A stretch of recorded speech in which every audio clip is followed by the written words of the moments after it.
State bank of Pakistan کی جہاں تک بات ہے تو اس پر بھی یہ کہا جا رہا ہے کہ اسٹیٹ بینک آف پاکستان بھی فنڈز نہیں فراہم کرے گا. اس کا تو اندازہ کل ہو جائے گا. اور میری اطلاعات کے مطابق اسٹیٹ بینک آف پاکستان کی طرف سے بھی کل یہ رقم الیکشن کمیشن آف پاکستان کو منتقل نہیں کی جائے گی. بہت سے لوگوں کا یہ کہنا ہے کہ جی بند گلی میں آ کے پھنس گئی ہے پی ڈی ایم, لیکن کل ایٹ لیسٹ کل کی تاریخ تک یہ رقم 17 اپریل تک, یعنی کہ کل اب 17 اپریل ہے تو 17 اپریل تک یہ رقم الیکشن کمیشن آف پاکستان میں نہیں جمع ہوگی. دوسری طرف پی ڈی ایم سراج الحق صاحب بیچ میں پڑے ہیں, امیر جماعت اسلامی, عمران خان صاحب سے بھی ملاقات ہوئی, شہباز شریف صاحب سے بھی ملاقات ہوئی, اور ان دونوں ملاقاتوں کے بعد ان کی طرف سے ایک بیچ میں ثالث کا کردار ادا کیا جا رہا ہے کہ کسی نہ کسی طریقے سے مذاکرات ہوں. اور اگر مذاکرات یہ کامیاب ہوتے ہیں تو جو پرپوز کیا جا رہا ہے وہ مئی کی کوئی تاریخ نہیں ہے, جون کی کوئی تاریخ نہیں ہے, جولائی کی 3 ڈیٹس ہیں جو کہی جا رہی ہیں. ایک تو میرے خیال میں 4 جولائی کہی جا رہی ہے, پھر 9 جولائی کہی جا رہی ہے, اور ایک آنورڈز مڈ جولائی کی ڈیٹ ہے. تو 3 ڈیٹس فلوٹ کی جا رہی ہیں کہ جی پورے ملک میں انتخابات, صرف یہ پنجاب اسمبلی کے انتخابات نہیں, پورے ملک میں انتخابات جولائی میں کروائے جائیں. اب اگر پی ڈی ایم اس پر راضی ہو جاتی ہے تو راضی ہو جانے کے بعد ایسا نہیں ہے کہ سب اچھے کی رپورٹ ہے اور سب ہر طرف خوشی خوشی ہے, مبارکباد ہی مبارکباد ہے. پی ڈی ایم اگر جولائی کے آن دا ہول پورے ملک میں انتخابات کے لیے تیار ہو جاتی ہے تو اس کے پیچھے بھی ان کی ایک سازش ہے, ایک پلان ہے, اور وہ پلان یہ ہے کہ ابھی یہ مئی کا معاملہ ٹل جائے گا,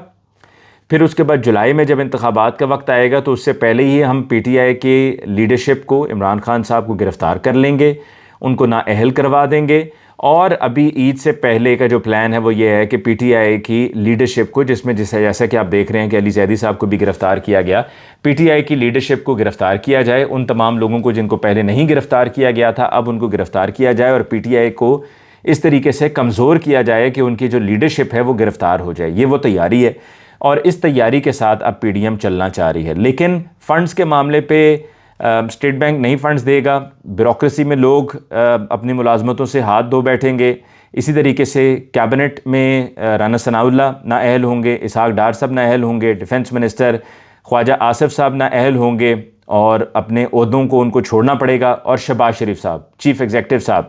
ان کو بھی اپنے عہدے کو چھوڑنا پڑے گا, جو آ کر بالکل ایک کاؤنسلر کی سطح پر معاملات کو ٹیک اپ کرنا شروع کر دیتے ہیں. ابھی جیسے کہ کل لاہور میں آ کر یہ شادرہ پر پل بنانے کی بات ہو رہی تھی تو وہاں پر انہوں نے کہا کہ جی یہ پل بنے گا تو 8 ماہ میں بنے گا. انہوں نے نہیں 3 ماہ میں پل بنایا جائے. اور پھر فرمائشی پروگرام ہے کہ جی میٹرو بس, وہاں پہ رانا تنویر صاحب بھی تھے جو ایجوکیشن منسٹر ہیں فیڈرل, رانا تنویر حسین صاحب نے کہا کہ جی یہ جو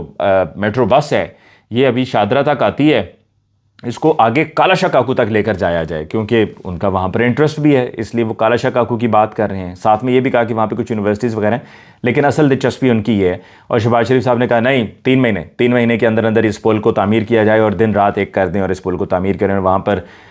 نگران وزیر اعلیٰ محسن نقوی صاحب بھی موجود تھے, چیف سیکرٹری صاحب بھی موجود تھے, کمشنر لاہور بھی موجود تھے, دیگر لوگ بھی موجود تھے, اور ان سے وہ احکامات لے رہے تھے. بہرحال جی آخر میں جو پی ڈی ایم کی حکومت, جو اسحاق ڈار صاحب بڑا خوشی خوشی ٹی وی پر آ کر یہ کہتے رہے کہ جی ہم نے پیٹرول نہیں بڑھایا, یہ جب رمضان شروع ہوا تھا تو اس وقت کی باتیں ہیں, ہم نے پیٹرول نہیں بڑھایا, ہم پیٹرول کی قیمتوں کو برقرار رکھ رہے ہیں, یہ تمام افواہیں ہیں, جھوٹ ہے, اور لوگوں کی آنکھوں میں دھول جھونکی جا رہی ہے, لوگوں کو گمراہ کیا جا رہا ہے یہ کہہ کر کے پیٹرول مہنگا ہو رہا ہے, ڈیزل مہنگا ہو رہا ہے. قطعاً ایسا نہیں کر رہے ہیں, پیٹرول اور ڈیزل کی پرائسز وہیں پہ رہیں گی اور ان میں کوئی اضافہ نہیں ہوگا. تو کل ان کی طرف سے اپنی ان تمام کہی ہوئی باتوں کے خلاف بالکل ہی الٹ چلتے ہوئے 10 روپے پیٹرول کو بڑھا دیا گیا, اور یہ ایسے موقع پر بڑھایا گیا ہے کہ جب لوگوں کو سب سے زیادہ ریلیف کی ضرورت تھی. ایک عام آدمی کو جس کو 10 روپے پر لیٹر پیٹرول کے بڑھنے پر بہت فرق پڑتا ہے, بہت اس کے لیے پریشانی ہوگی. اس کے لیے کیا پریشانی ہوگی, ہر کسی کے لیے پریشانی ہے, بیکاز آپ دیکھیں نا اوور آل ساری چیزیں پھر مہنگی ہو جائیں گی, کموڈیٹیز مہنگی ہو جائیں گی, کیونکہ گڈز جو ٹرانسپورٹ ہے وہ جب سامان لے کر پہنچتی ہے مارکیٹس میں, بازاروں میں, تو ان کی بھی پھر کاسٹ بڑھ جائے گی. جب ان کی کاسٹ بڑھے گی تو پھر بیچنے والے جو ہیں ان کو کاسٹ بڑھانی پڑے گی,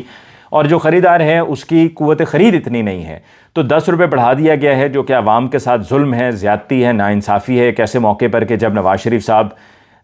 عمرے کی سعادت انہوں نے حاصل کی اور ابھی مدینہ منورہ میں ہیں, پہلے انہوں نے عمرہ کیا اور اپنی پوری فیملی کے ساتھ وہاں پر ہیں, اور وہاں سے تصویریں آ رہی ہیں کہ مطمئن ہیں, اور اپنے عزیز و قارب کو بھی, اپنے کلوز فیملی ممبرز کو لے کر عمرے کے لیے وہ پہنچے ہوئے ہیں وہاں پر.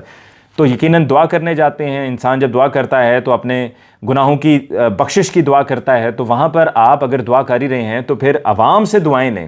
عوام سے بھی دعائیں لیں، اور عوام سے دعائیں لینے کا یہ کوئی طریقہ کار نہیں ہے کہ آپ نے عید کے موقع پر کہ جب پیٹرول کو سستا ہونا چاہیے تھا وہاں پر آپ نے 10 روپے پر لیٹر مہنگا کر دیا، اور یہ وہی لوگ ہیں جو کہتے تھے کہ جی ہم 70 روپے پہ پیٹرول کو لے کر آئیں گے، اور یہ وہی لوگ ہیں جو جب پیٹرول 150 160 پر تھا تو اس وقت بڑی باتیں کرتے تھے، اور اس وقت کہتے تھے کہ جی گاڑیاں بھروا لو، یہ کر لو وہ کر لو، اور طنزاً اس قسم کی باتیں ہیں کہ جی گاڑیوں کے اندر فیول ڈلوا لو، بھروا لو، ٹینک فل کروا لو، مہنگائی ہو گئی، اور اس وقت صبح دوپہر شام تانے دیا کرتے تھے پی ٹی آئی کی گورنمنٹ کو۔ اور پچھلے سال انہی دنوں میں یہ مارچ میں جب مہنگائی مکاؤ مارچ انہوں نے شروع کیا تھا، وہ ایک طرح سے عوام کے لیے مہنگائی بڑھاؤ کیمپین کا آغاز تھا، ایک طرح سے مہنگائی بڑھانے کی سازشی کیمپین کا آغاز تھا، عوام کے ساتھ ایک سازشی پلان کو اپنے منطقی انجام تک پہنچانے کے لیے وہ مارچ تھا۔ اور یہی ہوا کہ اس وقت آپ کہتے تھے مہنگائی مکاؤ، آپ نے مہنگائی کیا مکانی تھی، آپ تو غریب مکانے پر تل گئے ہوئے ہیں۔